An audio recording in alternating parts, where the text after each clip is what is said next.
Story this morning, a vandalism spree on city subway cars is costing the MTA hundreds of thousands of dollars. Dozens of trains have been targeted in the past several months, vandals shattering windows, and late last night, 2 more trains were added to the list. CBS 2's Christina Fan joins us live from Manhattan's Hudson Yards with the latest. Christina.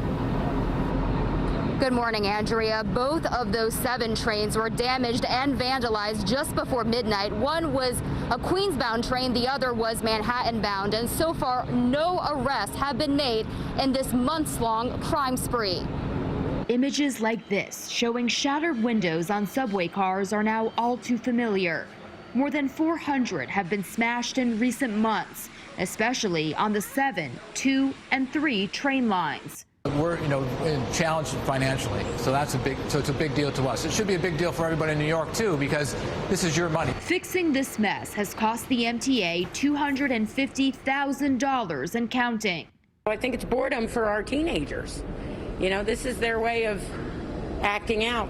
The 7 train, I feel like, is actually one of the rougher trains out of like the ones in Queens, because there's like so much writing on the graffiti and like the broken glass windows. Federal regulations won't allow train cars to run without the windows being intact.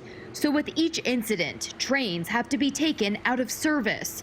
So far, it hasn't caused too much disruption to customers, but that could soon change. One, it could make your commute a little bit longer while you're waiting for a second train. It also causes us it presents the opportunity for more crowding because we have less trains on the line. Earlier this month, police shared this surveillance video showing a man who they say smashed subway windows 63 times.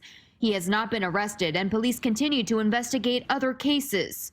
People aren't commuting regularly on the trains.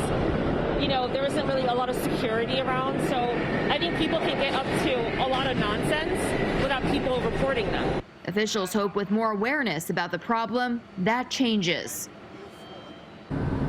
And another thing to point out, the windows used in these subway cars are much thicker than the ones we usually see inside our home.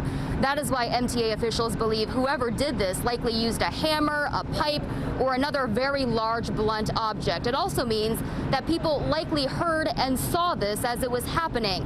Officials now asking for those people to step forward. Reporting live from Hudson Yards, Christina Fan, CBS 2 News. Christina, thank you.